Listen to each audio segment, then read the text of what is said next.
Boa tarde, com muita alegria que vamos dar início a esta masterclass, a segunda da proposta da temática educação. E, embora dispense apresentações, acho importante poder fazer um resumo do resumo do currículo de Gisele, que pesquisa a preservação de arte digital, arte e ativismo na cidade em rede e as estéticas da memória no século XXI. Desenvolve projetos de intervenções artísticas no espaço público e com mídias digitais. Ela é professora livre docente da Faculdade de Arquitetura e Urbanismo da USP e foi coordenadora do seu curso de design entre 2013 e 2015. Entre seus projetos mais recentes estão Memória da Amnésia, Odiolândia, Arquita em Face, A Cidade Expandida pelas Redes e o mais recente, que é Botânica Tirânica, que foi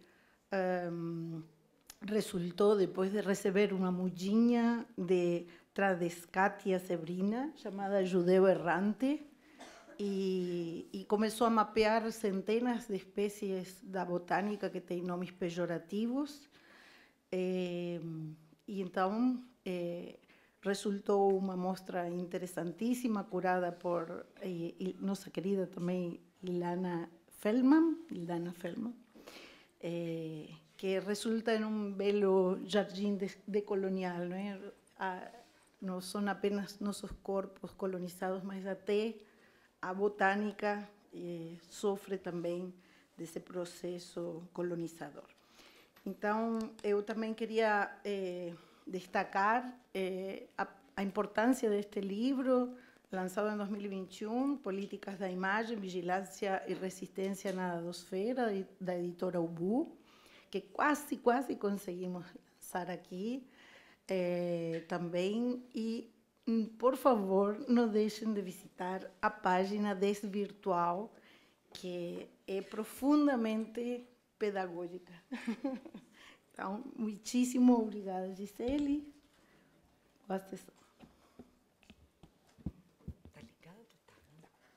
Bom, boa tarde a todos, todas e todes. Eu vou começar, não muito originalmente, agradecendo novamente ao convite da Adriana Freschi e da Clarice Alvarenga para que eu estivesse aqui com vocês, numa oportunidade rara, que é discutir estratégias pedagógicas e formas de produção do conhecimento. Eu sou muito convidada ou a apresentar meus projetos ou discutir coletivamente textos mais teóricos sobre questões relacionadas à tecnologia, mas, como todos sabem, visitando qualquer mini biografia minha, eu sempre me apresento como professora da FAU e artista, e, portanto, a relevância da experiência como professora, do estar na sala de aula é constitutiva do meu trabalho, da minha prática artística, da minha reflexão teórica e muito ancorada nos desafios que todos nós enfrentamos cotidianamente com as gerações mais novas. Mas é muito raro eu ser chamada a um debate público para conversar, de fato, sobre essas questões, sobre estar dentro da sala de aula e como isso se cruza com a minha prática artística e com a minha prática docente. Eu, assim, num olhar muito rápido, eu estou supondo que a grande maioria das pessoas que estão hoje aqui estiveram conosco ontem. Eu pergunto isso porque, como era difícil de prever quais os públicos nós teríamos em um e outro, a introdução que eu teria hoje, ela retoma vários dos pontos que me parece que eu discuti em amplitude suficiente no nosso debate de ontem à tarde. Eu pergunto se nós podemos pular diretamente essa introdução sobre a chegada da inteligência artificial e o que o que são os desafios macro teóricos que o ChatGPT, inteligência artificial e modelos como o Midjourney colocam, e nos encaminharmos diretamente para como é que todas essas questões desabam, porque elas não aterrissam, elas desabaram no nosso colo a partir desse ano nas nossas salas de aula, né? Podemos pular tranquilamente, né? Então, Nayara, vamos diretamente aí ao que interessa, que é a nossa conversa de hoje. Conversando com a Adriana um pouco antes da realização dessa nossa conversa de hoje, uma das questões que me ficou muito clara é que talvez o mais interessante seria eu contar um pouco da minha prática artística e de que modo ela conflui com a minha prática docente para discutir uma experiência totalmente cobaiada coletivamente, que foi trabalhar neste semestre na disciplina de História das Artes, suas técnicas, no curso de design da Faculdade de Arquitetura, Urbanismo e Design, onde eu sou docente na USP, levando-se em conta que isso não era uma experiência apenas inédita para os alunos, mas, obviamente, para mim também, porque, muito embora eu venha trabalhando com inteligência artificial nos últimos 2 anos nos meus projetos artísticos, na sala de aula, trabalhar com ChatGPT, com Midjourney, com DALL-E, com Dream AI e com todas essas novas plataformas, implicava reconhecer que eu trabalharia totalmente no escuro, porque não havia condições de eu ter uma experiência anterior para usar esses recursos dentro da sala de aula numa universidade pública como é a Universidade de São Paulo. Eu tentei, nessa disciplina, combinar, e de fato foi isso que aconteceu ao longo do semestre como um todo, combinar aulas teóricas tradicionais com o uso de exercícios com inteligência artificial, usando inicialmente o ChatGPT e depois com exercícios que envolviam também a produção e a crítica de imagens feitas com recursos de inteligência artificial. E antes de entrar propriamente nessa discussão, eu gostaria de situar vocês minimamente nesses experimentos artísticos que me mobilizaram a me encaminhar nessa direção com os alunos.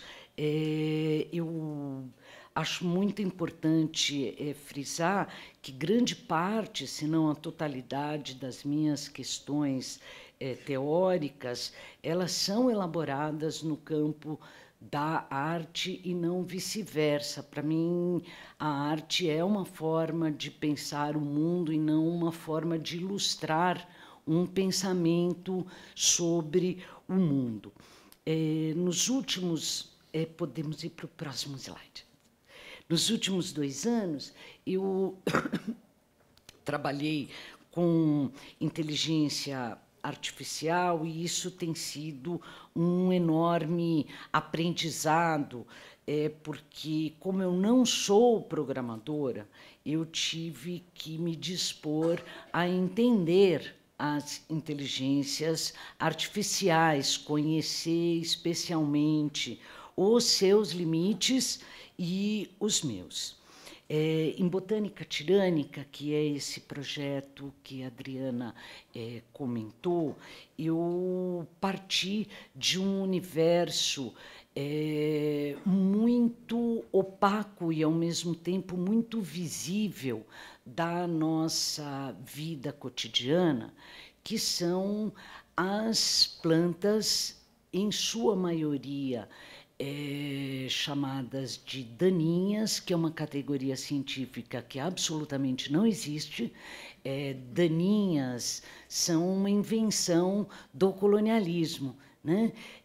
Vem primeiro da colonização espanhola, são as malayherbas, são as plantas que não servem ao extrativismo econômico, e elas precisam ser arrancadas porque elas são a contraforça das plantations.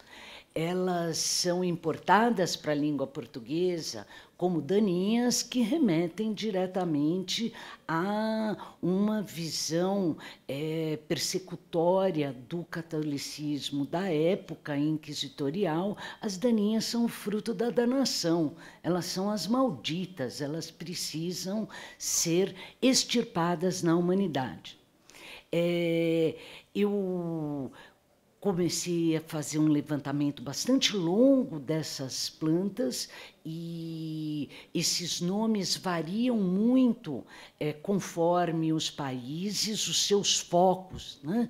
Então, é dispensável dizer que no Brasil a quantidade de plantas que têm nomes derrogatórios em relação a negros, a pessoas pretas e especialmente a mulheres é muito maior. Sempre me perguntavam qual é o maior grupo. Eu falei, olha, numericamente, judeus e mulheres têm números iguais, praticamente iguais, empatados, de plantas com nomes preconceituosos. Mas, se você considerar a categoria mulheres pretas, elas são imbatíveis, né? Sim, são imbatíveis em muitos sentidos, mas são particularmente imbatíveis na questão da localização do preconceito, da objetualização, da sexualização, e isso abrange outros grupos, como ciganos, que em si é um nome bastante preconceituoso, né?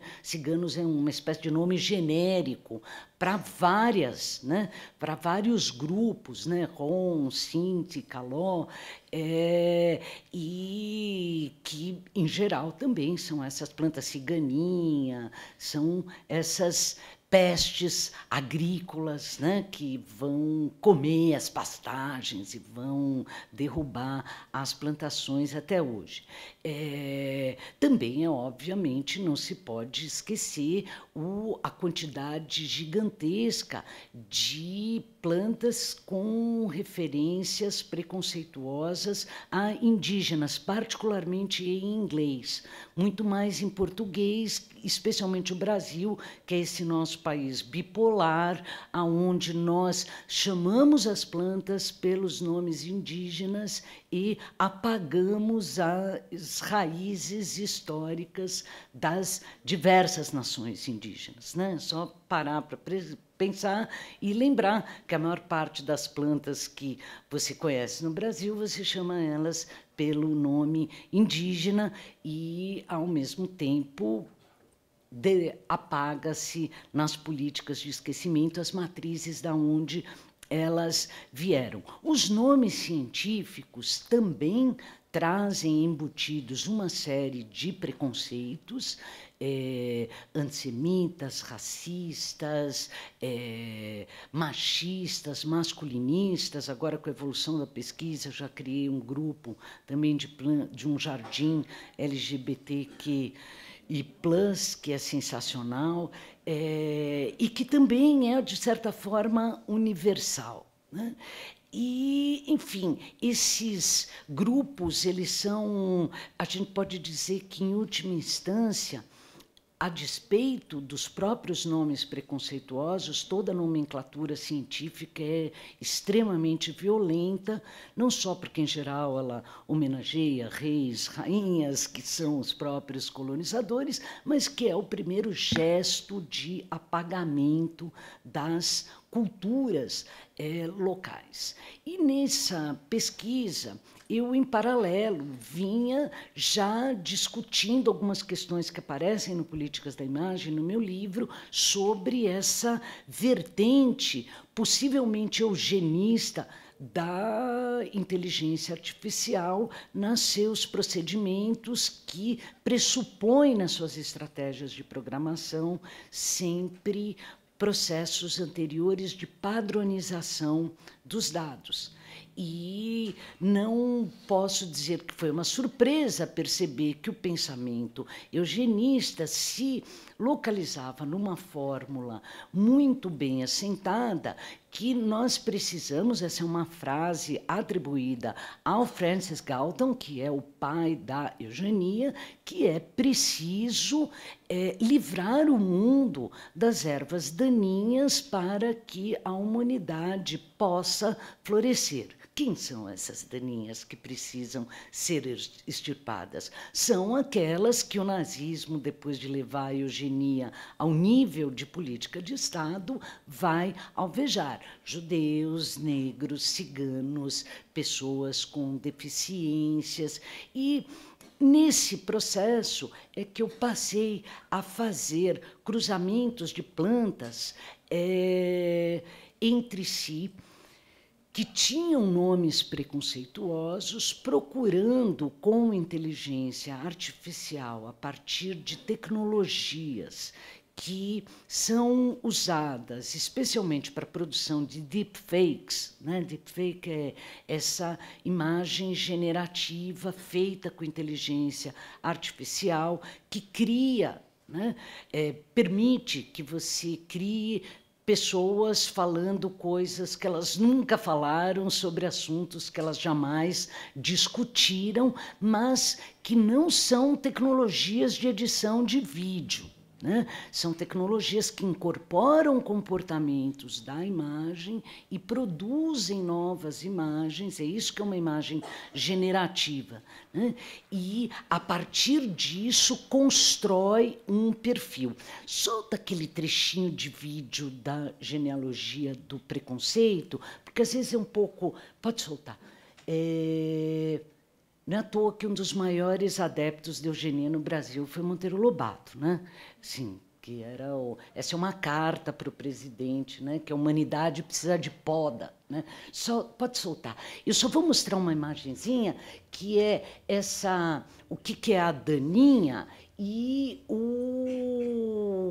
como que isso vai desembocar nessa necessidade de padronização do mundo, e logo daqui a alguns segundos a gente vai ver como é que um deepfake é produzido, né? O áudio está aberto? Eu acho que eu tinha diminuído ele,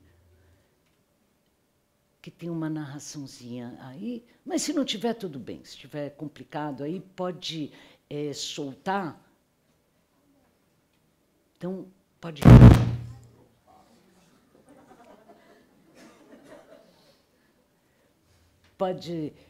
Enfim, a gente trata a eugenia como uma coisa do passado, mas ela não só conflui com a inteligência artificial, mas com todos esses métodos de padronização dos corpos, e, historicamente, ela é produzida a partir de uma superposição de imagens que apague as particularidades. Dá só uma paradinha. Essa técnica que o Galton usava para descobrir qual é o sujeito genérico que deve ser extirpado e que demandava uma superposição de retratos e o apagamento das individualidades, é mais ou menos o que nós fazemos com inteligência artificial quando a gente vai construir um deepfake. Aqui a gente vai ver várias imagens que falam e incorporam comportamentos uma das outras,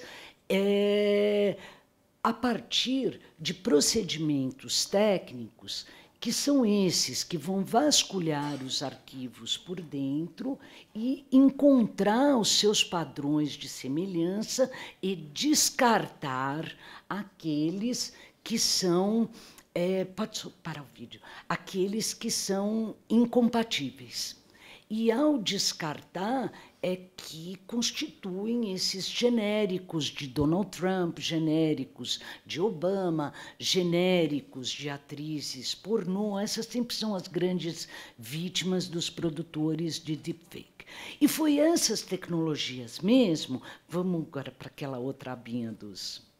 que eu usei para produzir plantas a partir de grupos que eram penalizados pelo colonialismo histórico e pelo datacolonialismo contemporâneo, interrompendo o processo de produção das imagens sem deixar que elas chegassem à perfeição, para criar uma espécie de flora mutandis, retomando uma expressão latina que é muito bonita, mutatis mutandis, que é mudando aquilo que deve ser mudado. Né? E a primeira coisa que me parece que precisa ser mudada é esse nosso pensamento introjetado do colonialismo histórico tão arraigado que nos justifica, dentro desses vetores antropocêntricos e dentro dessa forma de ver o mundo patriarcalista,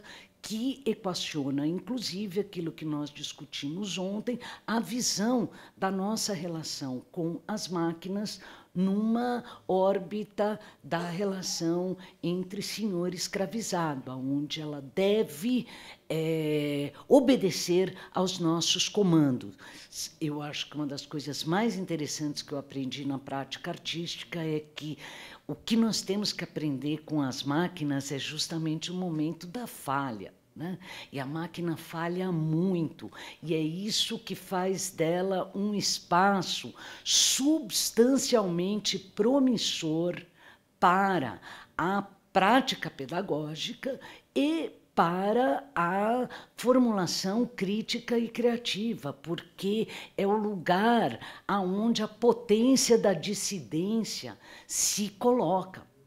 Enquanto nós insistirmos na utopia de termos a Rose, aquela robozinha dos Jetsons, dentro de casa, como paradigma de um sistema eficiente, nós não vamos sair desse círculo vicioso antropocêntrico.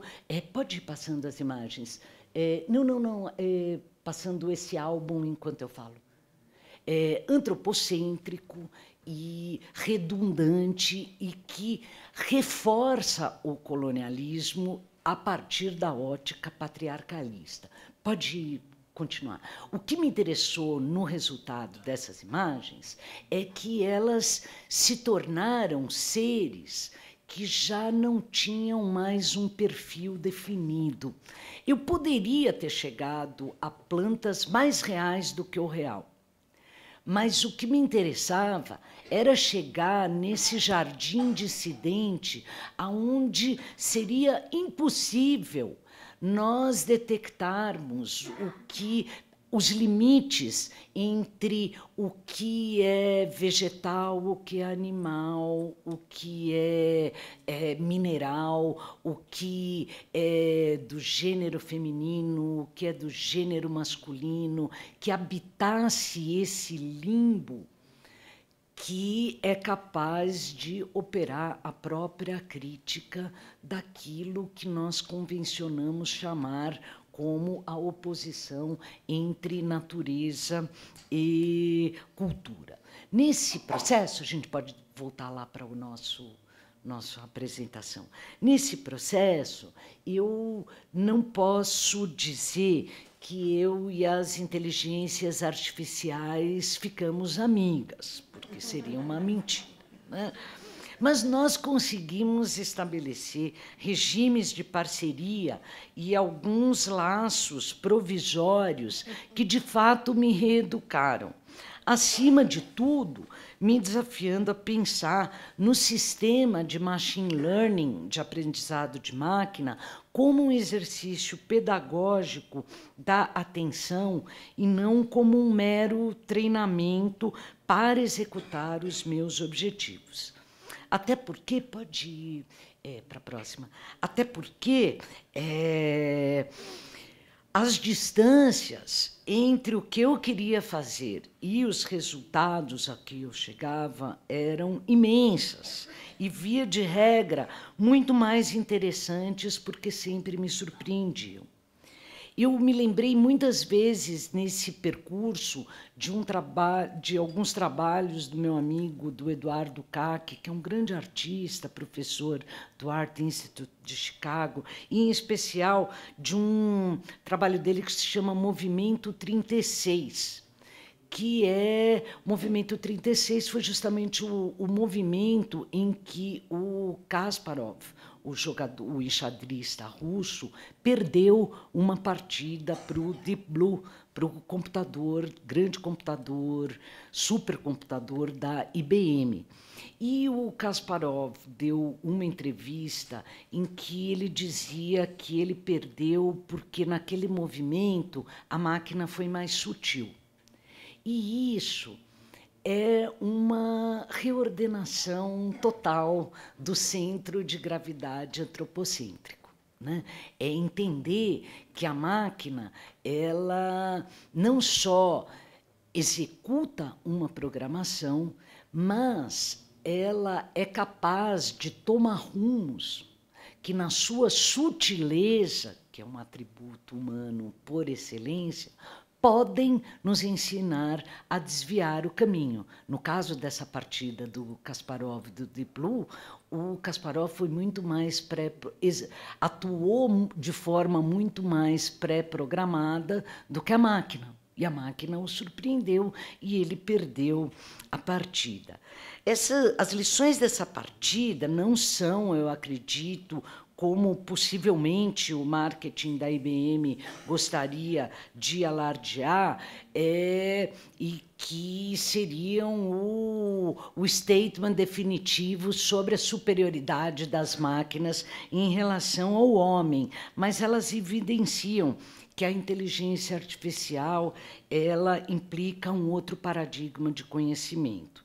E esse paradigma, como eu comentei ontem, diz respeito essencialmente a essa demanda de negligenciar a ideia do Homo sapiens, do Homo erectus, do Homo sapiens como aquilo que nós queremos, mas pensar na utopia de um homem multidão, com todas as suas ancestralidades, gêneros múltiplos e parentes paralelos. E foi nesse espectro de questões que eu me encontrei com o ChatGPT, como eu comentei ontem, numa espécie de experiência talmúdica. O Talmud é esse livro das questões, né? Ele é muito diferente da Bíblia, seja do Antigo ou do Novo Testamento. Ele é produto de perguntas que são feitas a partir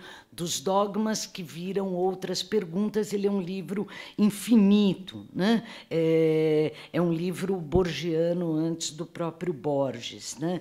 E onde a prerrogativa é que toda pergunta ela deve ser respondida com uma nova pergunta, não com uma resposta que esclareça. E eu acho que nesse momento, pode passar para o próximo, eu penso que eu entendi o que o Derrida dizia ainda na Gramatologia, que é um livro que foi muito moda quando eu estudava nos anos 80, mas que acredito que ele deveria ser urgentemente retomado, porque a gramatologia é a discussão do Derrida sobre a ciência da possibilidade de linguagem, né?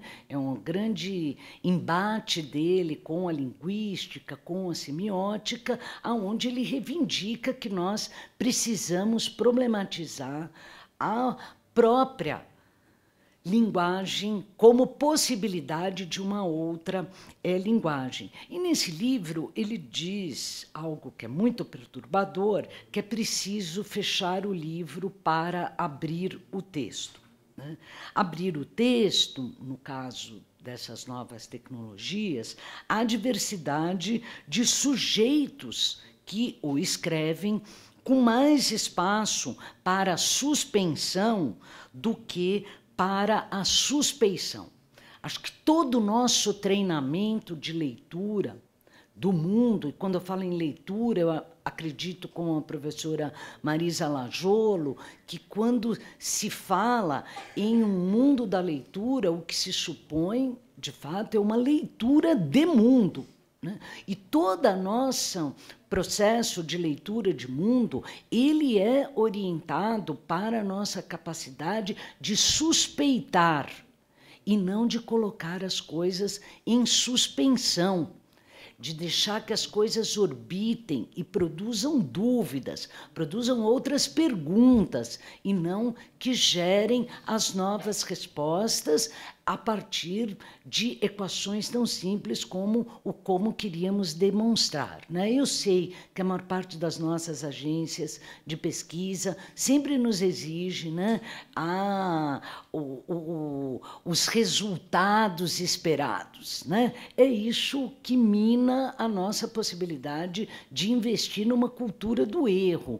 E não é por acaso que os projetos no campo das artes sejam sempre tão pouco contemplados, né, por essas mesmas agências. E eu falo aqui sem discriminação, FAPESP, CAP, CNPq, porque a questão do investimento, ela parte do pressuposto que você suspeita de algo e que essa suspeita, que é a tal da hipótese, prevê alguns resultados esperados, que podem até ser refeitos ao longo da pesquisa, mas você precisa ter alguma previsão do que você vai devolver, né? Isso implica a impossibilidade na aposta em pesquisas, de fato, dissidentes, que partam de uma experimentação que lide como seu empuxo fundamental o erro, a dúvida e a impossibilidade de chegar a um resultado, e que pense esses resultados no campo do provisório para que produzam outras perguntas. Esse conjunto de formulações que veio embalado aí numa série de outros projetos em que eu comecei a testar essas tecnologias, todos esses trabalhos que eu comentei do Botânica Tirânica, eles foram feitos com GANs, né, com redes neurais adversárias. É uma técnica, é um modelo de aprendizado de máquina, de machine learning, e muito pouco tempo depois, como todos nós estamos acompanhando, nós passamos a viver sob o signo de outro modelo do processamento da linguagem natural, né, em que você formula textos para receber outros textos ou outras imagens. E nessa esfera, eu confesso que eu me perdi, porque nós estamos numa encruzilhada aqui. Ou nós vamos retroceder a um ponto em que nós vamos voltar à ideia da legenda que explica a imagem, né, e fazer imagens que, de fato, ilustrem as competências supostamente superiores hierarquicamente do texto na sua complexidade em relação à imagem, ou nós vamos entrar num momento em que esses próprios limites implodirão, o que é texto e o que é imagem, e que eles passam a comandar-se um ao outro.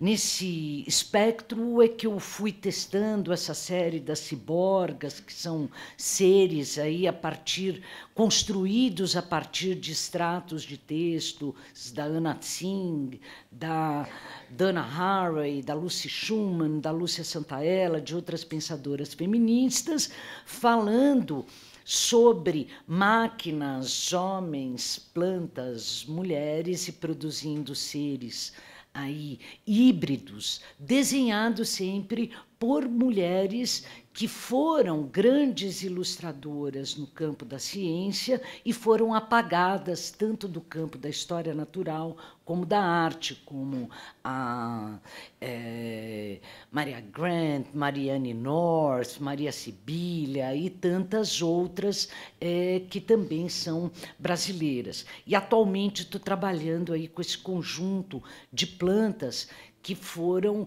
consideradas pelo colonialismo histórico plantas nocivas, venenosas, suspeitas. Esse era o nome de um manual de plantas venenosas, nocivas e suspeitas, e que são plantas de uso ritual, plantas alucinógenas, plantas afrodisíacas, plantas com poderes de cura, e que o colonialismo baniu, mas de uma maneira muito mais contundente do que as próprias daninhas, porque isso é um índice, até hoje, de plantas que não devem ser consumidas e que, paradoxalmente, os grandes laboratórios de farmacologia começam a revalidar e se apropriar e patentear, como é o caso aí do canabiol, né, que tem se provado que vai ser de extrema importância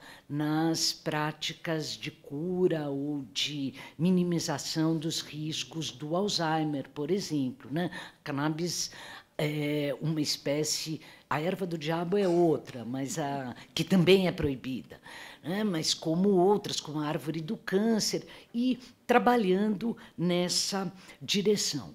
Isso foi me gerando tantas perguntas que eu decidi que incorporar essas relações todas numa crítica do Homo sapiens dentro da sala de aula, né? Porque tinha uma potência enorme envolvida nesse processo e, ao mesmo tempo, um risco muito grande de nós voltarmos a querer uma robozinha dócil e escravizada dentro de casa.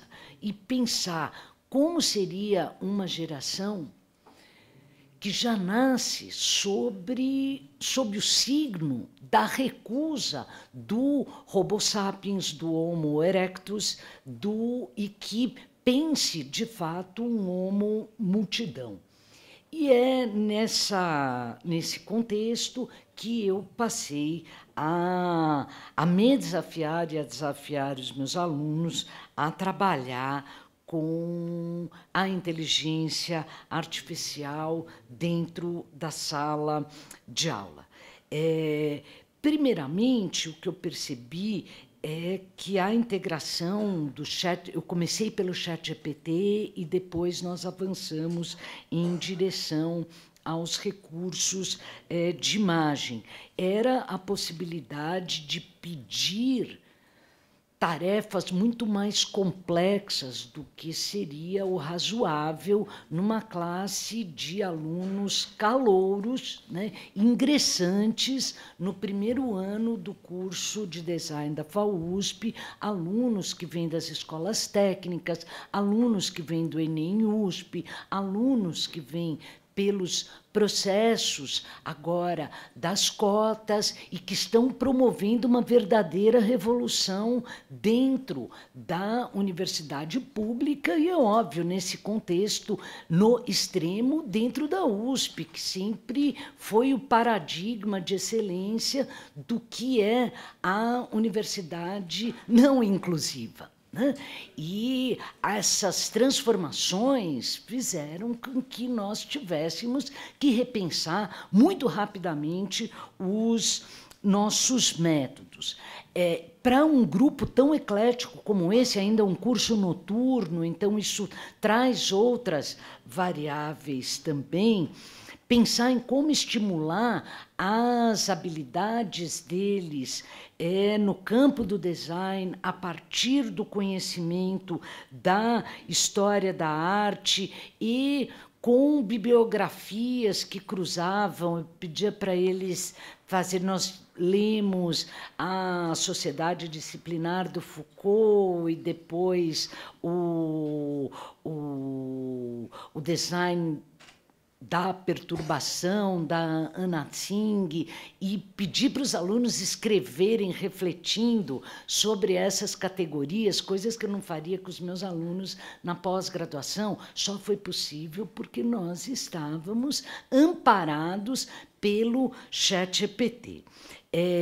Eu percebi várias dificuldades dos alunos, principalmente porque eles vêm formados por uma cultura da internet de capacidade e eficiência de buscar respostas rápidas nas redes, sejam elas sociais, na Wikipedia ou no Google. E isso tem como efeito um encolhimento da capacidade crítica que, para mim, era imensurável até estar com os alunos dentro do ChatGPT e perceber a partir deles e com eles o quão elaborar perguntas era muito mais difícil do que procurar respostas. Procurar respostas, eles eram infinitamente superiores a mim, porque tinham uma destreza nas buscas que era incomparável com a minha formação, que demanda uma série de mediações. Agora, pensar, aprender a fazer as perguntas e como ensinar a produzir mais dúvidas do que certezas sobre o mundo, especialmente num campo como o design, que é um campo de dar respostas ao mundo frente às suas urgências. A gente percebeu aí na Covid o quanto isso é central na produção do design, é um dos seus atributos de generosidade intelectual, mas que implica uma dificuldade cada vez maior, somando-se a essas outras variáveis que eu considerei, de pensar perguntas e não formas de dar respostas. E isso era o eixo do que eu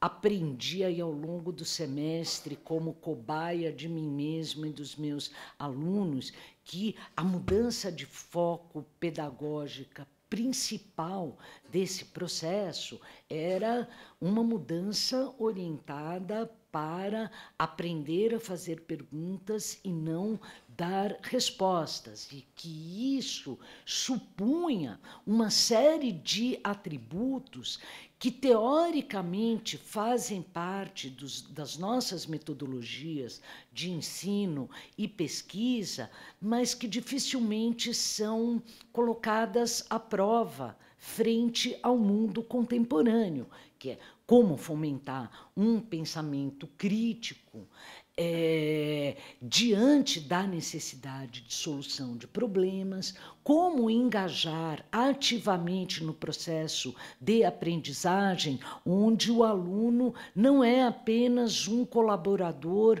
ou receptor de conteúdos, mas o aluno é um dos docentes dentro da sala de aula, porque a partir de um statement coletivo, que era esse meu prompt genérico que eu dava como tarefa, eles deveriam produzir as suas perguntas para redigir os seus próprios textos.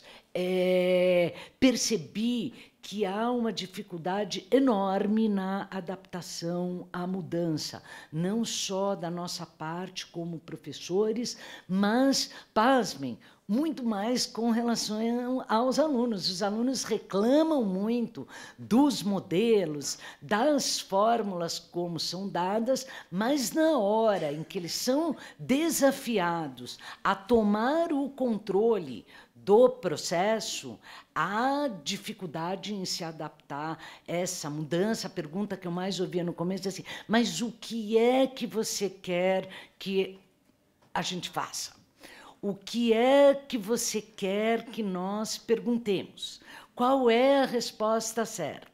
E uma dificuldade enorme de me ouvir dizer: não sei, vocês têm que partir da minha dúvida para criar as dúvidas de vocês. Eles falam: mas como eu vou saber se aquilo que o ChatGPT está respondendo está correto? Eu falo: olha, ainda mais na nossa localização do laboratório, na FAO, você vê a biblioteca do outro lado. Eu falei: olha, tem uma coisa que se chama biblioteca, tem uma outra coisa que se chama, na USP, Sistema Águia, que nas federais, a USP tem os nomes de sistema que eu sei, nas federais também não são muito melhores, mas que é o sistema de acesso às bibliotecas internacionais, que é feito pelo Café, eu acho que nas federais, mas falei: olha, tem isso dentro da máquina, tem a biblioteca aqui ao lado, tem outra coisa que se chama Google, que vocês sempre usaram, outra que se chama Wikipedia, que vocês sempre copiaram,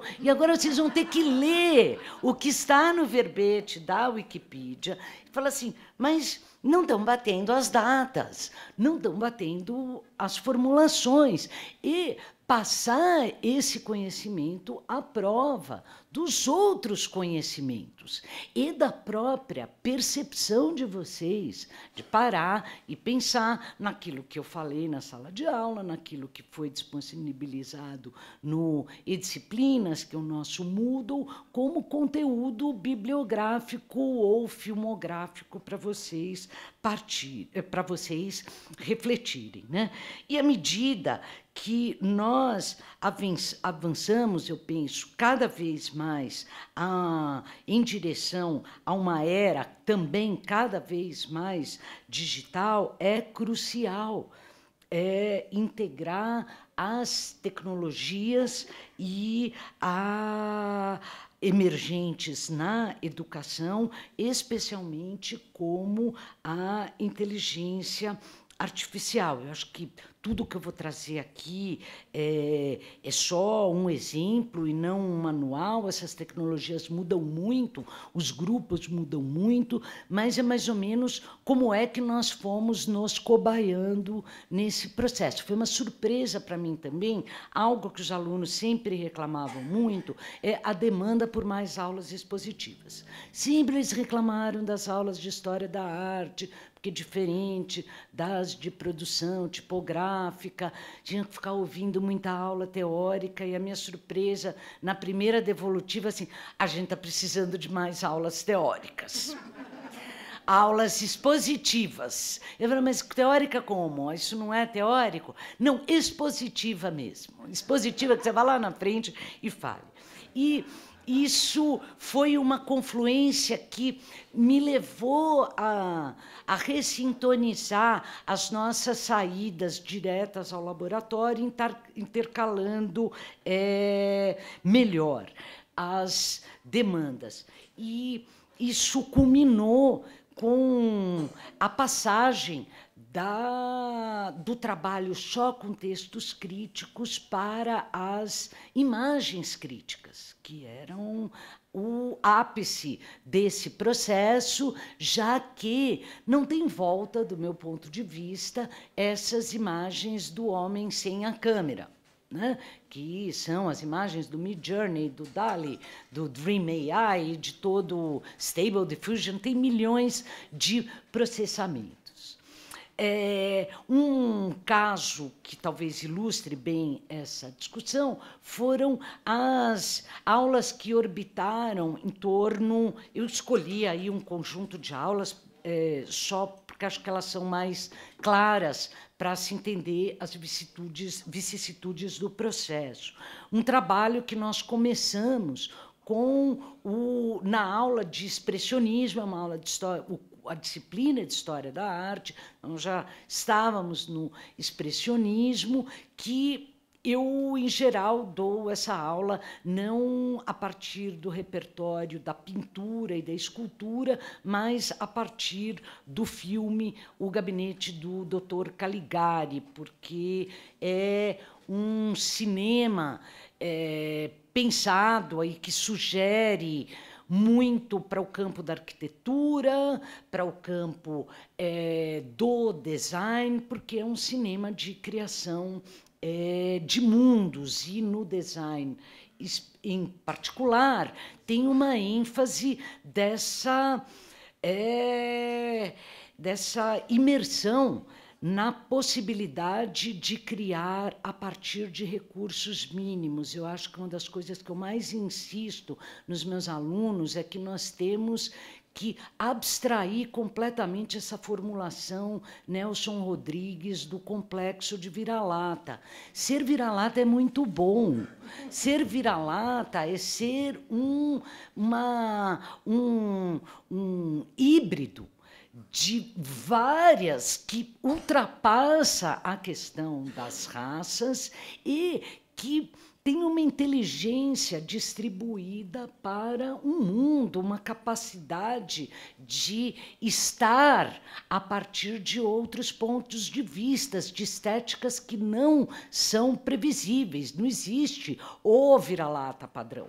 Os vira-latas somos nós, que é a máxima do Glauber Rocha, né? É a ideia de que a nossa miséria é a nossa maior riqueza, que a nossa cultura é produto da nossa fome, isso quer dizer fome de mundo também, né? E o Gabinete do Dr. Caligari, ele coloca muitas dessas coisas muito antes até do cinema novo, porque é um cinema do precário, que se resolve a partir da maquiagem, a partir do jogo de sombras, a partir de um cenário de papelão, de deformações que vão se construindo a partir das escrituras imagéticas, e ainda por cima é protagonizado por um sonâmbulo, né? O que é Conrad Veidt, assim, dos seus momentos de glória.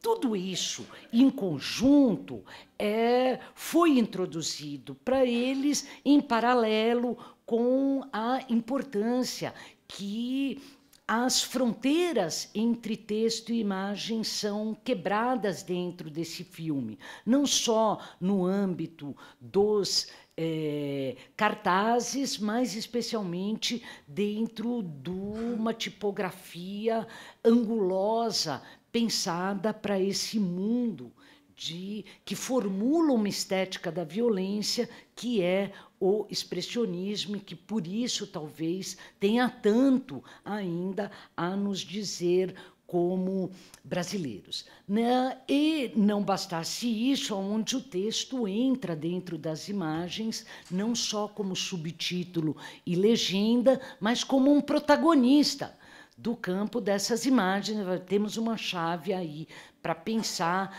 essas pontes, né, entre as divisões das linguagens. E foi aí que nós passamos para uma discussão cara ao cinema novo e, em especial, ao Glauber Rocha, que era essa ideia de um compromisso e de um desafio de como pensar no campo das estéticas da fome, né? E essa operação que eu propus aos alunos de nós partirmos das questões das estéticas da violência, que é o que o impressionismo traz com tanta contundência, para problematizar essas possíveis estéticas da fome num mundo exacerbado não só pelo colonialismo histórico, mas agora também pelo colonialismo dos dados.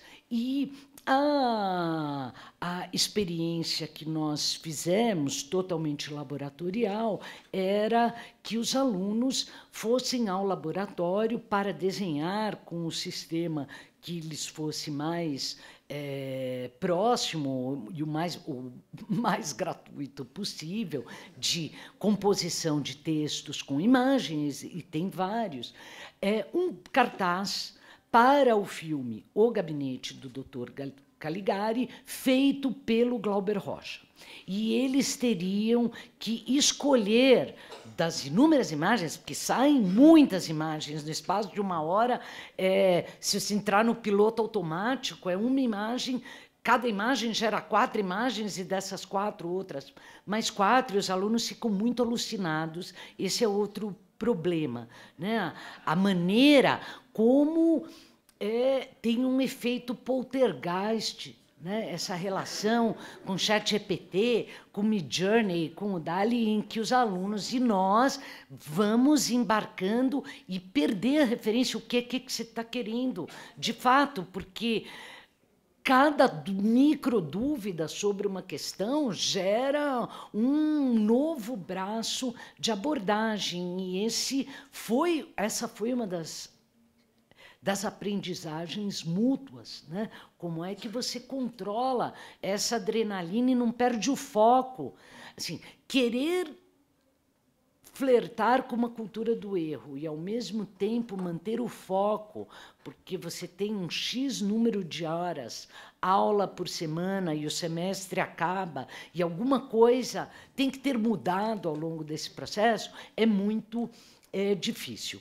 E o resultado foi muito surpreendente, porque os alunos passaram a problematizar e entender de forma muito densa como é que essas categorias que nós falávamos ontem de um processo de darwinismo social dos dados, elas contaminam os processos criativos. Então, esse cartaz, por exemplo,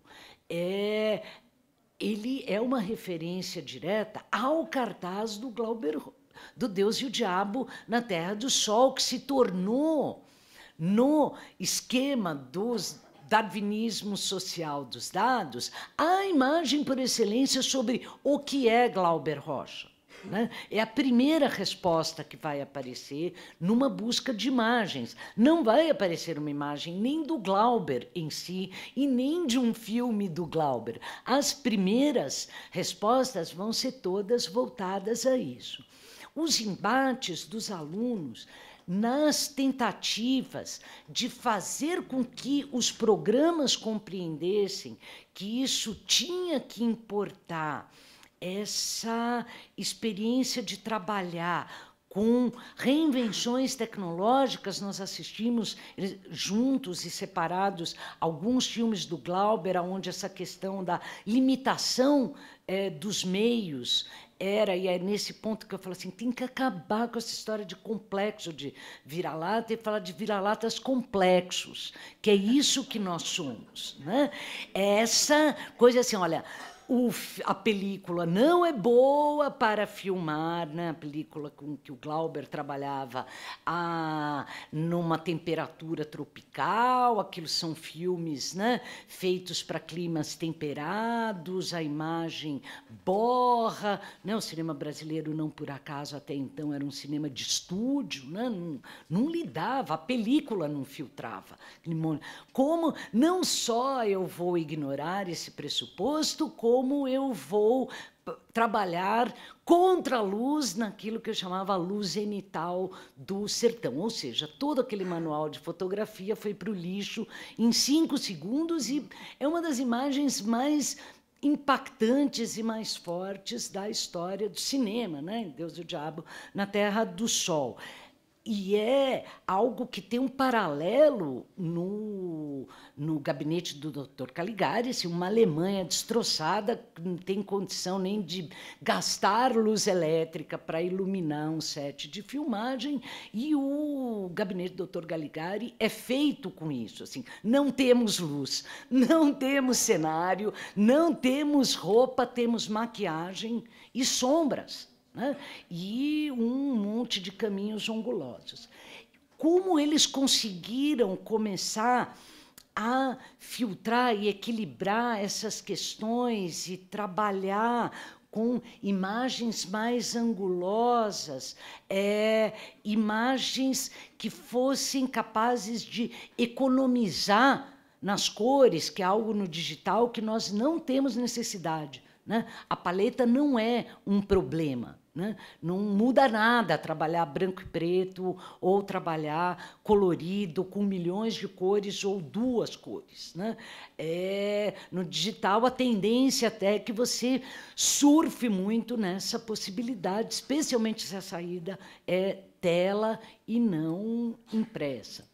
Forçar esses programas que já vêm pré-treinados para transformar tudo num anime de bonequinhas olhudas, que apareceram muitas no processo, né? Assim, coitado do Carl Weith, assim, parecia uma bonequinha japonesa, assim, quero um sujeito anguloso com grandes olhos fundos, e a resposta que vinha é imagética. Então, tudo isso é fruto de muitos embates, pode passar, com diferentes programas, e onde esses alunos, esse grupo de alunos foi se não aprendendo, ensinando a si mesmo como lidar com essas variáveis que são tão complexas, que dizem muito mais respeito, não à questão assim, o ChatGPT erra,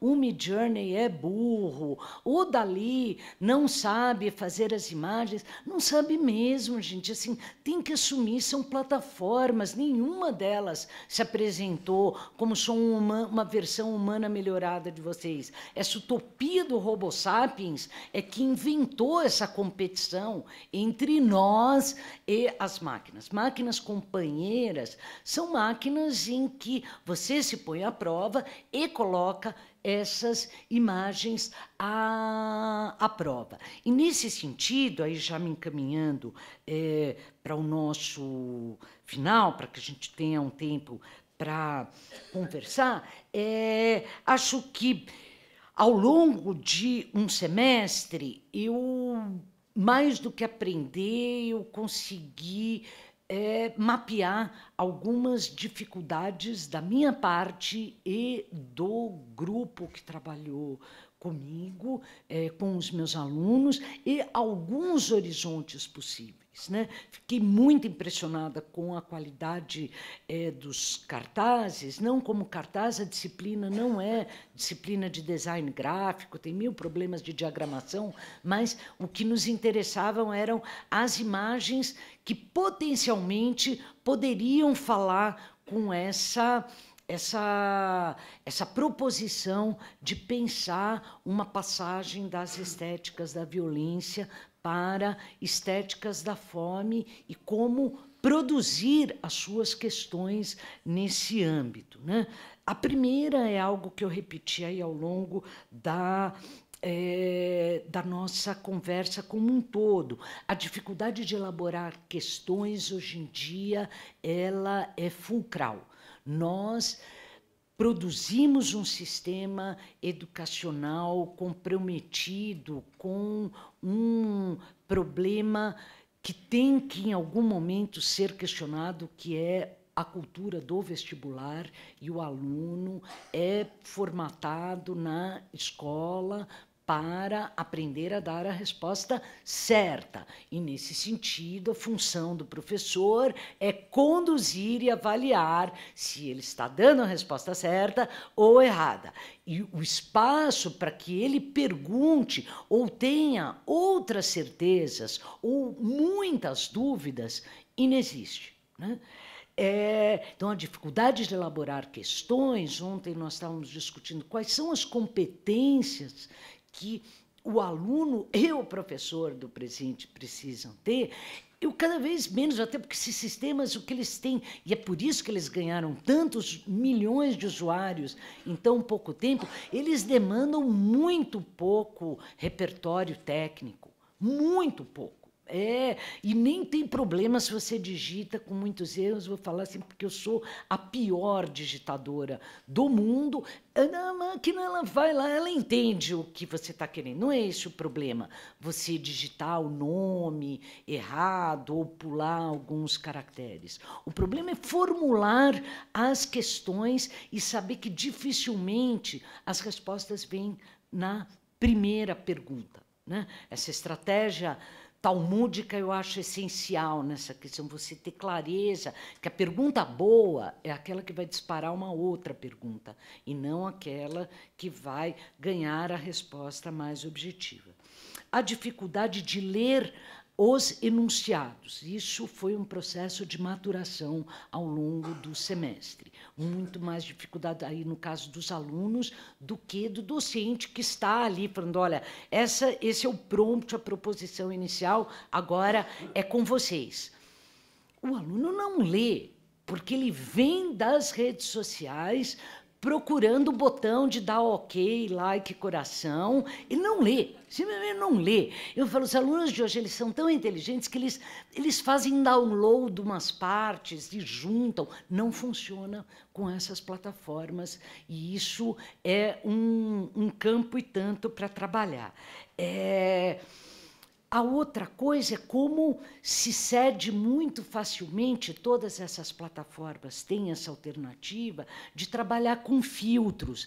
Então, olha, faz uma imagem expressionista para mim. E aí o programa faz o clichê do expressionismo, como faz o clichê do impressionismo, de assim, olha, um dos grandes problemas das redes neurais é que o exemplo sempre vem com o Van Gogh, né? Um dos maiores artistas de todos os tempos, foi sacrificado pela inteligência artificial. Assim, quem entendeu o que é transferência de estilo, todo mundo pode fazer o seu Starry Night, a sua noite estrelada. Agora, não é bem assim, né? Então, entender que filtro é uma coisa que funciona muito bem no iPhone, que funciona muito bem no celular, mas não funciona na produção de um conhecimento crítico, né? E que o mundo de incertezas agora, ele é um pouco apavorante, para não dizer muito, no sentido que nós não temos um background, uma formação sólida para lidar com tantas transformações. Acho que a única certeza é saber que daqui a 6 meses tudo isso já vai estar consolidado. E agora a gente já está com as primeiras experiências de relação de processamento de linguagem textual no campo do vídeo, isso tende a se acirrar cada vez mais, a passar dos textos para o comando de voz e todo aquele nosso arcabouço tão assentado, matrizes verbais, matrizes textuais, matrizes orais, vai entrar num processo de ebulição completa e que só nos resta, nesse momento, me parece, cobaiar-se, né? Assim, se colocar à prova, se permitir errar, saber que as nossas incertezas são compartilhadas com os nossos alunos, e é isso que nos garante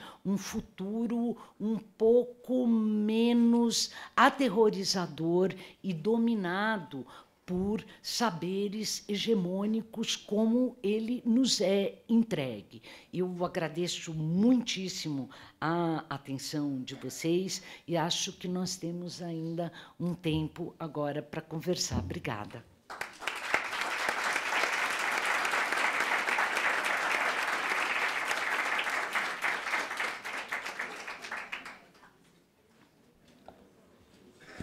Uma salva de palmas para os meus alunos que aguentaram esse semestre enlouquecedor T18. Maravilhoso. Muito obrigada, Gisele, mais uma vez. Obrigada. Então, vamos começar de maneira imediata com as rodas de 3 perguntas. Eu tenho aqui um par de perguntas, mas eu vou deixar para o final se sobrar o tempo. Então, temos Edmeia, quem mais? Eu vi outra mão por aí. Então, começamos com Edmeia. Gabriel, professor Gabriel. Por favor, eu preciso de uma dupla para fazer o primeiro time aqui. Gisele, eu quero ser sua aluna. Eu quero ser sua. Vamos articular um Rio-São Paulo aí, com certeza. Uma maravilha te ouvir, também conhecendo um pouco da sua prática, né, em sala de aula. Mas a minha pergunta é um dos grandes dilemas teóricos nessa nossa relação com as interfaces de inteligência artificial, a questão da autoria.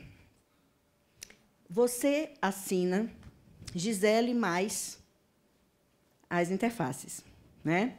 Há um grupo de intelectuais que já assumiram a autoria híbrida. Ou seja, né, não basta ter o meu prompt inteligente, não basta ter apenas a arte de fazer perguntas, bem no sentido Paulo Freire, porque sem as interfaces eu não tenho uma resposta. Então, alguns já assumem isso, teoricamente, que essa autoria, né, é como se a sua coleção, a sua obra, não fosse só sua, fosse sua com as interfaces. Há um outro grupo que diz que não, nada muda. Afinal de contas, a autora, a artista é a Gisele.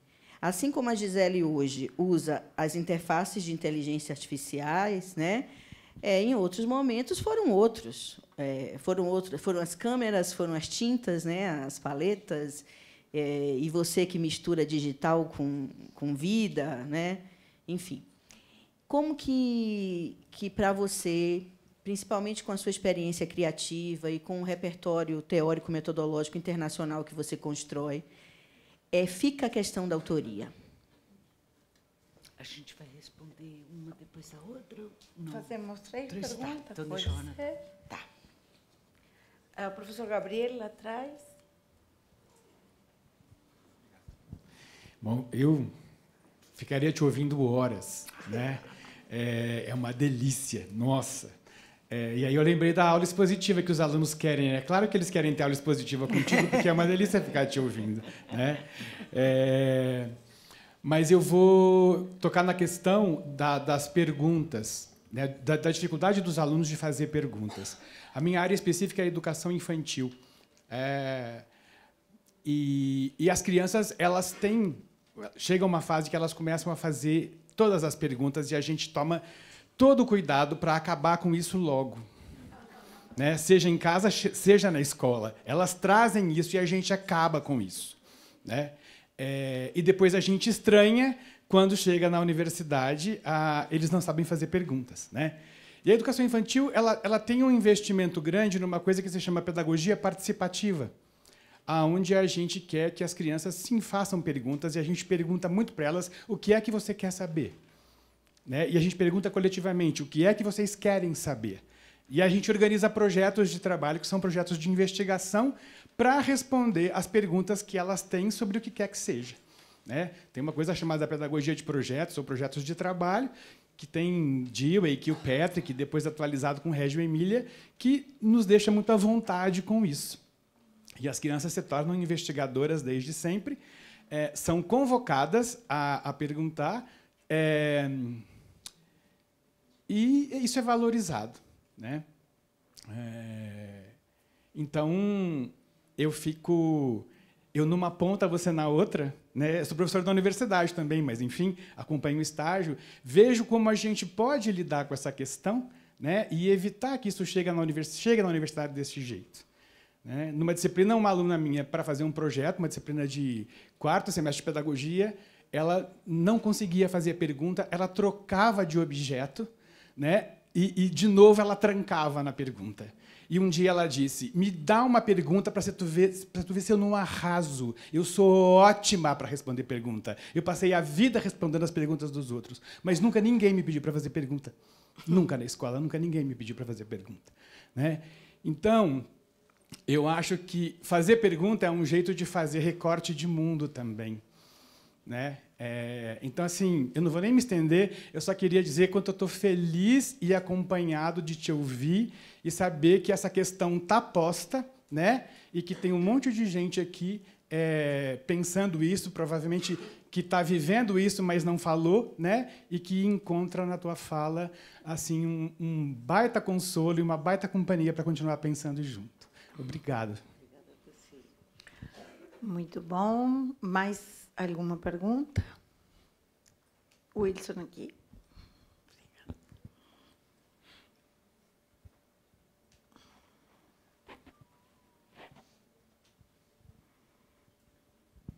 Boa tarde, meu nome é Wilson, eu trabalho com formação de professores de arte e muito obrigado pela palestra, estou me sentindo, como acho que muita gente aqui, privilegiados, né, de estar diante de você e com essa visão tão transformadora. A minha pergunta é mais sobre a pedagogia da pergunta também. Né? Recentemente, uma professora de São Paulo, Kelly Sabino, escreveu sobre o peso que se dá no ensino de arte à palavra criatividade, né? E o quanto ela norteia, né, os objetivos, o sentido da arte na escola. Né? E já faz tempo, inclusive, que Fábio Ostrowski, na década de 80, escreveu um livro, Criatividade, Processo da Criatividade, Processo de Criação, dizendo que criatividade não era algo inerente às artes, né? Qualquer campo, né, poderia e deveria ser criativo. Né? Recentemente, entrando em contato com a produção da professora Virgínia Castrup, né, lá do Rio de Janeiro, trabalha na Faculdade de Psicologia, a gente percebeu que ela procura se distanciar da palavra criatividade, né, buscando mais o termo inventividade e outros. Né?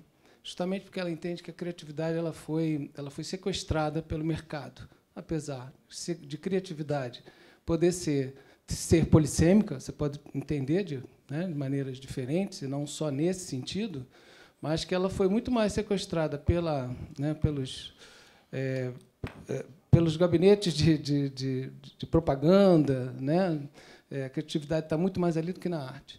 Eu trabalho formando professores de desenho geométrico e professores de arte. Estão os dois na EBA, né, Escola de Belas Artes, que é herdeira da missão artística francesa, e lá tem essa bifurcação. E eu percebo claramente os alunos de expressão, agora é expressão gráfica, mas antes era desenho, eles não gostam muito do pessoal de arte, que inventam muito, sabe?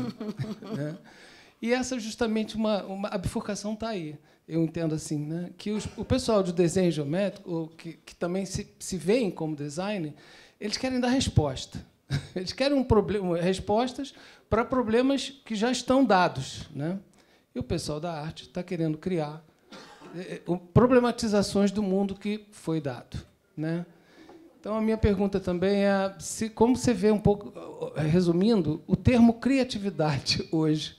Né? A gente vai ter, daqui a pouco, em Recife, um congresso internacional que é as múltiplas criatividades no ensino da arte, para ver como como a palavra permeia títulos e, né, a própria condução, digamos assim, das razões que sustentam o ensino da arte na educação obrigatória. Né?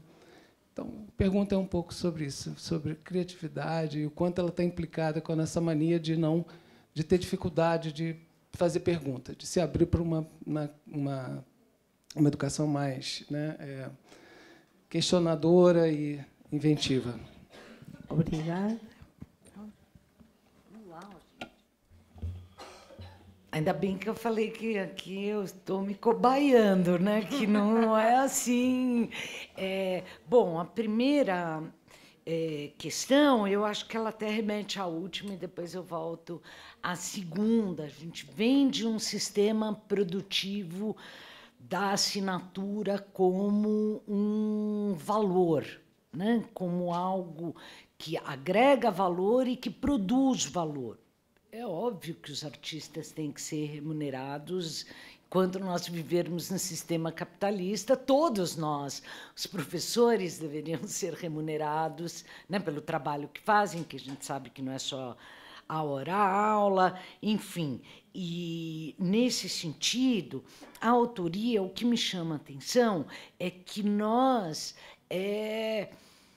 abstraímos que a história da arte contemporânea ela tem como marco inaugural a negação da autoria, né? Quando Duchamp coloca um urinol de ponta cabeça, um edifício inteiro cai por terra. O toque, a assinatura, o objeto único, aliás, até porque aquilo já era assinado por um personagem. A beleza, a genialidade, a criatividade, né? De repente, Duchamp chega e fala assim, o negócio é ready-made. Pega o que tem, tem que ter assemblagens diferentes, processos de produção. E acho que é um fantasma que nós escondemos embaixo da assinatura do Duchamp, assim como nós fizemos com o que o Andy Warhol tinha de mais radical, né? Com a sua capacidade infinita de recusar a originalidade. Tem uma anedota que diz que o Andy Warhol teria sido recusado de um salão de artes como esse em que o Duchamp tentou passar um urinol a prêmio, com a resposta de que o trabalho não era original. E o que o Andy Warhol teria respondido: se você quer originalidade, vá ao supermercado. Eles têm a obrigação de produzir rótulos novos, porque eles estão competindo pelos produtos, eu não, né? Basicamente. Então, essas recusas e essas estratégias, sim, isso ser ingênua e dizer, o valor da assinatura do Duchamp ou da assinatura Andy Warhol hoje em dia é muito maior do que o da própria obra, mas as formas, os pressupostos dessas modalidades artísticas, elas mostram que a arte contemporânea ela nasceu sob o signo da contestação da autoria, algo que, não só porque a Adriana está aqui, mas é porque o Borges é um dos meus autores favoritos. Borges, gente, quando aquelas coisas completamente loucas que Pierre Menard, autor de Quixote, que a gente sabe que não tem Pierre Menard nenhum, mas essa dúvida é assim, então não foi o Cervantes? E quem é esse Pierre Menard? Ele existiu? Ele não existiu? Ele é o próprio Borges? O Borges, ou aquelas coisas do Borges encontrado em alfarrábios de não sei da onde, e sempre colocando o leitor, uma estratégia que o Machado de Assis também usou muito, falou assim, pensa, leia o que está escrito aqui, imagina comigo, mas o menos importante, né, é a questão de quem está assinando aquilo, né? Essa assinatura como identidade do produto é que eu acho que tem que cair por terra. O que não quer dizer que o artista não tenha a sua autoria dentro do processo de desenvolvimento. Só que essa autoria não é uma assinatura que é um brand, uma identidade de um produto, que é esse, eu acho que o descaminho maior que o mercado de artes conseguiu construir, quando a assinatura ela é hierarquicamente mais importante como designação de uma produção do que a própria produção. Então, lógico que assim, a autoria nos meios digitais, ela não é diferente da autoria, não diria da história como um todo, porque não tem um estudo sobre isso, mas no campo da arte contemporânea, que é uma arte da citação, nossa, gente, o que seria do Paulo Bruschi, que, segundo eu, é, se não o maior, um dos maiores artistas brasileiros, se o Paulo Bruschi se limitasse a querer identificar na sua arte aquilo que é a sua digital como assinatura. Né? A sua digital como assinatura é a capacidade do Paulo Bruschi de trazer uma enormidade de variáveis e vozes, né, em cada uma das suas produções. E é isso o que talvez, Wilson, coloque, eu compartilho muito com você esse assombro da criatividade como um sinônimo de genialidade, e genialidade como um sinônimo de dom único e pessoal. A arte contemporânea já implodiu isso há muito tempo. Né? A ideia de que isso passa por um atributo divino que dá a alguns a iluminação de ter ideias e modos de fazer que outros jamais terão, implica recusar que um urinol de ponta cabeça mudou a história da arte como um todo, para sempre. E muito mais do que a história da arte, mudou a nossa maneira de hierarquizar o valor do conhecimento e pensá-lo num contexto, numa malha de relações e não a partir daquilo que é único. Eu entendo quando você diz o quanto essa noção é incômoda, porque ela ainda é trabalhada, especialmente no ensino das artes, como assim, a arte produz patrimônio, né?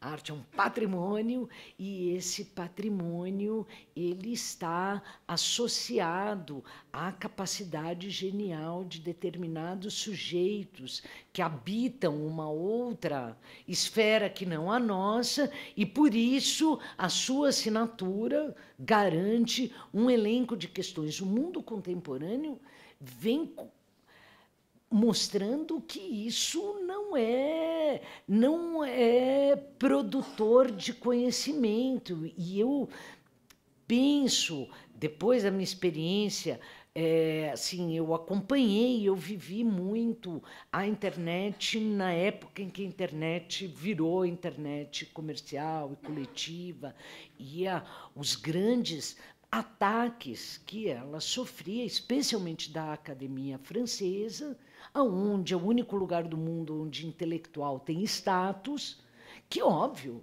bom, então agora todo mundo vai poder encontrar textos, referências que antes eram exclusividade minhas.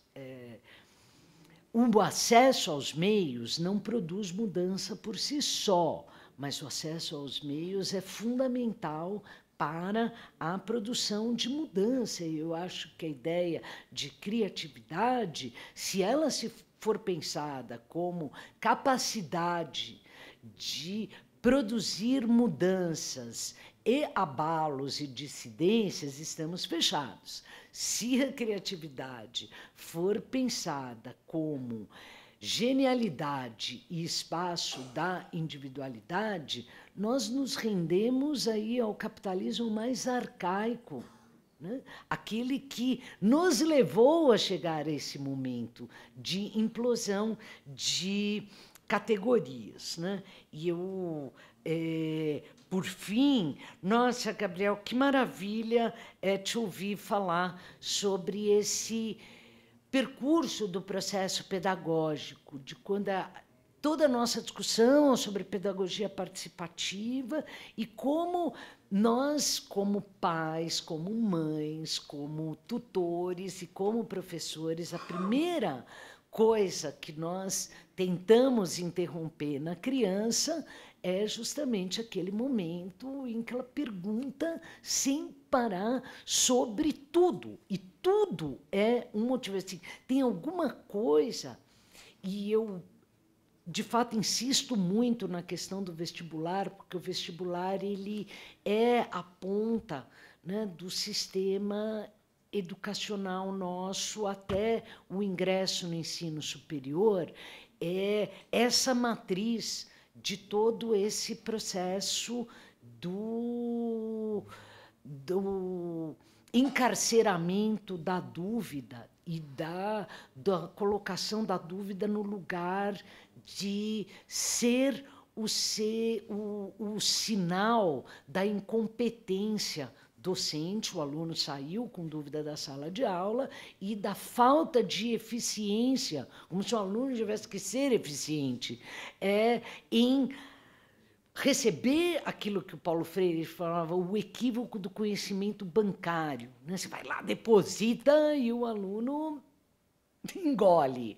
E, se ele não engolir, ele erra e está fora do sistema. Em que momento, né, que essas hierarquias se produziram de forma tão contundente, e o quanto, eu acho que agora já não é mais uma questão só da vocação do educador. Assim, se nós quisermos pensar o Brasil numa perspectiva de futuro, essa perspectiva de futuro não pode voltar a debates dos anos 70 sobre a nossa capacidade de ter os nossos próprios monopólios tecnológicos. Acho que a gente tem que aprender com a China, a gente tem que aprender com a Índia. É a nossa capacidade de se apropriar do conhecimento produzido e ocupá-lo, de novo, vira-latas complexos. É essa coisa gambiológica de produção de tecnologias a partir e outros repertórios cognitivos. Ou insistir em que nós vamos ter um conhecimento específico nosso. Me parece que a batalha hoje ela é muito cruel, desigual. Eu concordo com o que a Silvia ontem comentava, assim, há um fosso de acesso, e a ideia, me parece, de confrontar esse fosso não é construindo a nossa pirâmide, é ocupando esse fosso e pensando as direções que aí só são possíveis a partir, eu vou usar de uma frase de um outro artista brasileiro fundamental, do Hélio Tissica: da diversidade vivemos. Nós vivemos, criamos e transformamos. Né? Isso me parece o grande embate atual, e eu acho que essa ideia de vamos competir com a inteligência artificial e mostrar como ela é pior do que nós, ou vamos nos curvar à inteligência artificial e assumir que ela é muito melhor do que nós, são as apostas fadadas ao fracasso. A aposta que pode até não dar certo, mas com certeza vai apontar caminhos criativos no sentido de transformadores, são as apostas dos nossos possíveis, das nossas dúvidas e da experimentação. Eu tenho levado muito a sério essa ideia de não ter medo da novidade, não ter medo de perder o chão, e que cobaiar-se é, de fato, preciso, especialmente no momento que nós estamos vivendo. Muito obrigada. Já tivemos um pedido para encerrar. Então, uma pergunta. Gente, desculpa, falei demais nas respostas. Então, achava que a gente ainda tinha 5 minutinhos. Aqui, Fernanda e Isaac. Gente, não vai Tem poder... cafezinho, gente. Porque vai ter mais uma sessão aqui agora. Só mais uma. Quem? 2 ou 1, gente? E eu achava que a gente ia até 16h45, não é? Já são quase. São 16h40. Bom, vamos lá. Pergunta Redquino. Bom, Gisele, obrigada por, primeiro, me ajudar a ter um pouco menos medo das máquinas. Você estava falando do medo, e eu acho que isso, não sei, para mim está sendo muito fundamental. Assim, acho que tudo que você está trazendo desde ontem. A minha pergunta ela tem a ver com um convite que você fez ontem sobre uma militância na relação com as inteligências artificiais.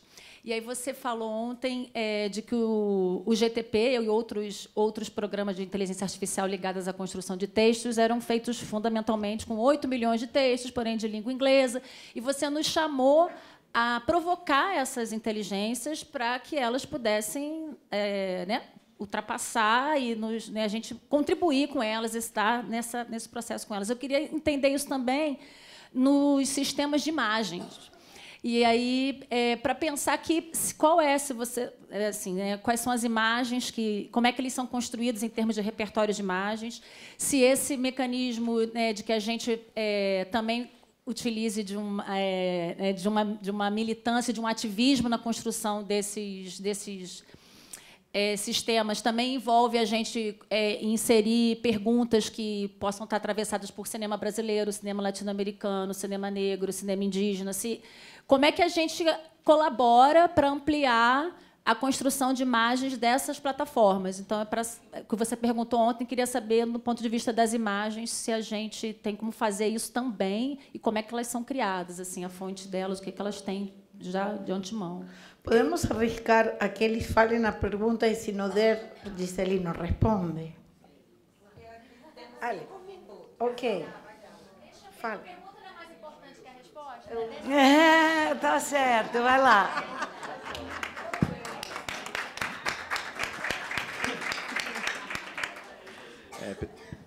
Pedagogia das perguntas. Gisele, brigadíssimo, tá incrível te ouvir. Para ser bem breve, você escreveu um ensaio brilhante sobre a nova política das imagens, como você denominou, né? E eu acho que isso tem a ver um pouco com a pergunta da Fernanda e com aquele conceito que você trouxe, que é a ideia de uma eugenia maquínica do olhar. E aí eu queria te ouvir um pouquinho sobre isso, porque a gente lida com o campo dessa pedagogia das imagens, e lá você escreve que esse novo paradigma das linguagens generativas no campo das imagens, eles reelaboram completamente a ontologia da imagem, conforme a gente aprendeu e trabalhou nos últimos 3 séculos, e que essa é uma mudança do paradigma contemporâneo, talvez das mais radicais, né? E aí, como isso impacta os processos políticos e subjetivos. Queria te ouvir um pouquinho sobre isso, aproveitando aqui sua presença. Ai, gente, eu não consigo ser sucinta nas respostas, então eu vou tentar falar. Será? Vamos embora. Um deleite te escutar, muito obrigado. Eu queria pensar, porque a gente conversou aqui ao longo dos dias muito sobre a coisa da produção do erro, né, do o que transmitir e do que o processo educativo, artístico se vale desses processos todos. E eu fiquei aqui pensando sobre essa anedota que você trouxe sobre o Kasparov, né? Quando o Deep Blue ganha a partida de xadrez dele, né, ele usa a expressão um lance sutil, mas a comunidade enxadrista no mundo inteiro chamou aquele lance de um lance sentimental. E eu fiquei pensando sobre isso, né, porque a comunidade enxadrista chamou aquele lance de um erro. Supostamente, o Deep Blue tinha jogado errado. E aquilo desestrutura o Kasparov e ele perde aquela partida porque ele fala: é impossível que uma máquina tenha errado na minha frente. Aonde é que ela está vendo que eu não estou vendo? Né? E ele fica, enfim, naquela situação toda. Tem uma teoria da conspiração que, por trás do computador da IBM, tinha o Karpov jogando, porque o erro parecia como a jogada do Karpov. Estou aqui pensando que a gente está pensando isso, né, de produção do erro, e quando a máquina produziu um erro, ela nos bateu naquele que é conhecido como nosso jogo mais complexo, assim, né? E isso talvez seja uma questão, né? Estou pensando aqui o que é o erro que a gente está falando. E aí me fez pensar, e talvez queria te escutar sobre isso, já que você está falando do Borges, né? Eu fiquei imaginando numa ciência que foi criada na virada do século XIX para o XX, chamada patafísica, que é uma ciência que estuda, que tem por objeto de estudo a exceção. Estou aqui tentando pensar qual que é a diferença desse lugar, desse erro, que não é um erro, é uma exceção, né? Que ele consegue conversar com a regra, ele está dentro da regra, mas ele se constitui como uma exceção. Como a patafísica é uma ciência criada justamente para tentar destituir o poder da ciência oficial, da ciência clássica. Como que a gente pode, a partir... Como que seria, num pensamento generativo, pensar a ideia de exceção? Talvez tivesse aí alguma combinação da arte, com a ciência da pergunta, no sentido de produzir algo que foge à regra, sem destituí-la, mas mostrando como ela pode ser diferente. Não sei, estou aqui abrindo uma conversa. Ah, tá. Ai, gente, cada pergunta é difícil e ótima, dá vontade de falar horas. Mas, sim, primeiro, eu acho que é importante a gente entender que esses programas não são programas de busca. A gente tende a entender, falar assim, bom, então tem um arquivo de 8 milhões de textos lá e, a partir disso, que ele vai lá e busca a resposta. Isso é o que a gente chama de inteligência artificial de modelo. Tanto quem usa o ChatGPT já deve ter percebido que você fala, não era isso que eu perguntei. Aí ele fala, desculpe, eu sou só um modelo, o ChatGPT tem toda uma série de clichês assim, da humildade, eu sou só uma máquina, eu sou só um modelo, mas ele é um modelo mesmo. E ele é um modelo que opera aquelas 3 variáveis que a gente falou, que são cada uma 1 bilhão de variáveis. Então, esses 8 milhões de textos são a base sobre o qual ele foi treinado. Ele não responde a partir daquilo, ele especula e prevê a partir daquilo que ele foi treinado. Por isso que eu tenho insistido assim, aprendizado de máquina tem algumas coisas a nos ensinar, assim, a você absorver e começar a pensar outras direções. Há uma urgência, acho que inegável, das humanidades ocuparem a computação. O antropocentrismo embarcado nos nomes é um dos sintomas dessa não ocupação. Visão computacional, rede neural, cérebro maquínico, aprendizado de máquina, tudo isso retoma. Então, ocupar não é só ocupar a partir das nossas demandas, mas forçando a máquina a ter dúvidas. Isso não é tão complicado como parece. Eu tenho um problema muito sério na produção das minhas imagens, porque são imagens, como vocês viram, que lidam com muitas questões de gênero, de raça, de preconceito, e em várias esferas, e muitos tipos de racismo. E esses programas, eles seguem protocolos muito rígidos, pânico de processo. Então, ele não pode ficar operando com essas categorias e o programa, em geral, me bloqueia. Assim, isso não está no nosso código de ética, tem estratégias bobinhas com o ChatGPT que você incorpora, assim, eu quero um material para me contrapor a isso, e ele responde. Mas no de imagem é mais complicado. E eu começo a fazer várias estratégias, eu coloco os nomes científicos em latim, usar aquela série de ciborgas foi um problema, porque a palavra andrógeno é uma palavra pânico para moralismo. Não, tem uns momentos Damares nas inteligências artificiais, vocês não têm noção. Você fala, nossa, andrógeno é um problema. Andrógeno é um super problema. Muito. E agora com as venenosas, que são todas com a priori drogas, os bloqueios são muito maiores, porque esse mesmo latim, muitas vezes, o sistema pega, e é forçar e criar os atalhos. Agora, isso tem que ser entendido assim, as coisas em inteligência artificial dizem respeito a escalas muito grandes de dados. Né? Você fala assim, 500 imagens. 500 imagens não é nada para um treinamento decente. Você está falando em escalas de 100 mil, 100 milhões.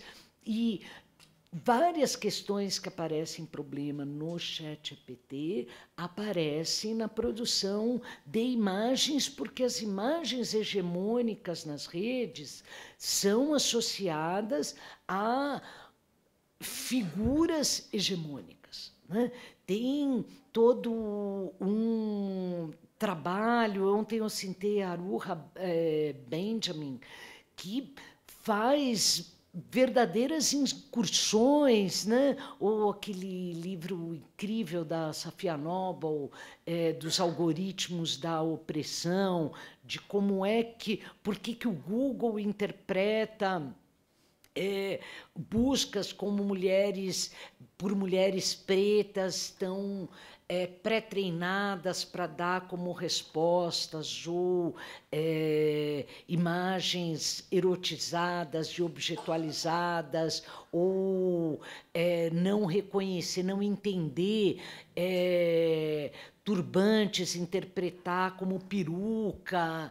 Isso são questões... Né? O Tarcísio Silva, um pesquisador brasileiro assim, que é referencial nessa discussão sobre o que a gente chama de racismo algorítmico. É racismo mesmo. Né? O algorítmico é só a nova dimensão do problema. Né? Então, tem muitas questões a serem, e isso está diretamente relacionado à questão dessa eugenia maquínica do olhar. Inteligência artificial, ela demanda padrões, né? Senão ela não se constrói. Por isso, esse filme que eu passei, ele está online, Genealogia do Preconceito, é um documentário que eu fiz do colonialismo histórico e algumas categorias, como isso leva à eugenia e o que a inteligência artificial importa disso. Importa, acima de tudo, o método de produção a partir de padrões, de modo que aquilo que é dissidente tenha muito pouca margem para acontecer. Mas como máquina depende de erro, acontece. E a gente tem que forçar isso, e forçar mesmo como multidão. Né? Fora os canais legais, né? O Tarcísio Silva, o André Mintz, que é aqui da UFMG, tem um trabalho bastante... A tese de doutorado dele já era sobre sistemas de visão computacional e essas formas de como os padrões são produzidos. E é isso o que tem me levado a pensar assim, se nós não ocuparmos a eugenia maquínica do olhar, ela jamais vai produzir genocídios como a eugenia como política de Estado, como foi durante o nazismo, e como foi durante todo o processo colonizatório. Mas ela vai produzir uma questão mais problemática, um olhar que é modelado e controlado pelas formas como as IAs veem o mundo. Né?